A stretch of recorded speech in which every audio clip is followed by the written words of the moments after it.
Friend 2013-14 में जब पिछली सरकार का आखिरी बजट आया था, डॉक्टर मनमोहन सिंह जी की सरकार का लास्ट बजट, वो 16 लाख करोड़ रुपए का था, 16 लाख करोड़।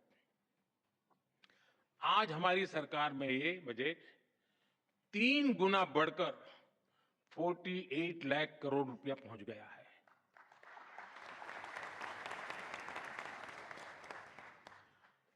कैपिटल एक्सपेंडिचर, जिसे रिसोर्स इन्वेस्टमेंट का सबसे बड़ा प्रोडक्टिव माध्यम कहा जाता है, और उसका आंकड़ा बहुत ही इंटरेस्टिंग है। 2004 जब अटल जी की सरकार गई, 2004 में यूपीए सरकार की शुरुआत हुई, और यूपीए सरकार के पहले बजट में कैपिटल एक्सपेंडिचर करीब 90,000 करोड़ रुपए था, 90,000 करोड़ रुपीस। 10 साल सरकार चलाने के बाद, यानी 2014 में यूपीए सरकार का 10वां वर्ष था, अपने कैपिटल एक्सपेंडिचर का बजट 2 लाख करोड़ रुपए, 2 लाख करोड़ रुपए तक पहुंचा पाई थी, यानी 90,000 से 2 लाख करोड़। और आज कैपेक्स 11 लाख करोड़ रुपए से भी ज्यादा है।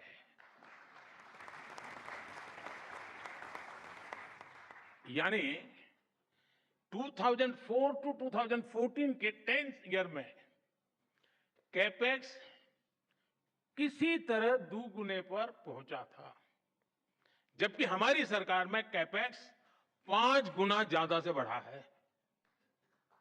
और आप अलग अलग सेक्टर्स को देखेंगे तो भी आपको सटीक अंदाजा मिलेगा कि आज भारत किस तरह हर सेक्टर की इकोनॉमी पर फोकस कर रहा है। पहले की सरकार के 10 साल की तुलना में हमारी सरकार ने रेलवे का बजट 8 गुना बढ़ाया है, हाईवेज का बजट 8 गुना बढ़ाया है, एग्रीकल्चर का बजट 4 गुना से ज्यादा बढ़ाया है, और डिफेंस का बजट 2 गुने से अधिक बढ़ाया है। और साथियों, हर सेक्टर में बजट में ये रिकॉर्ड बढ़ोतरी और साथ साथ टैक्स में रिकॉर्ड कटौती करने के बाद की गई है। 2014 में 1 करोड़ रुपए कमाने वाली एमएसएमईज को प्रिजम्पटिव टैक्स देना होता था, 1 करोड़। अब 3 करोड़ रुपए तक की आय वाली एमएसएमईज भी इसका लाभ उठा सकती है। 2014 में 50 करोड़ तक कमाने वाली एमएसएमईज को 30% टैक्स देना होता था, आज ये रेट 22% है।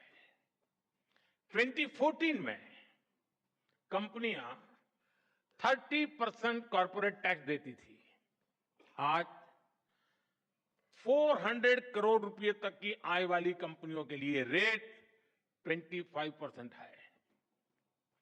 और फ्रेंड्स, बात सिर्फ बजट एलोकेशन बढ़ाने या टैक्स कम करने की नहीं है, बात गुड गवर्नेंस की भी है।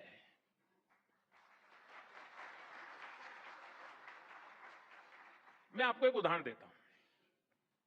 अब जैसे कोई कमजोर व्यक्ति होता है जिसका वजन कम हो, लेकिन उसके शरीर में किसी बीमारी के कारण सूजन आए और पहले की तुलना में जरा कपड़े छोटे होने लग जाए, लेकिन क्या उसको हम हेल्दी कहेंगे? क्या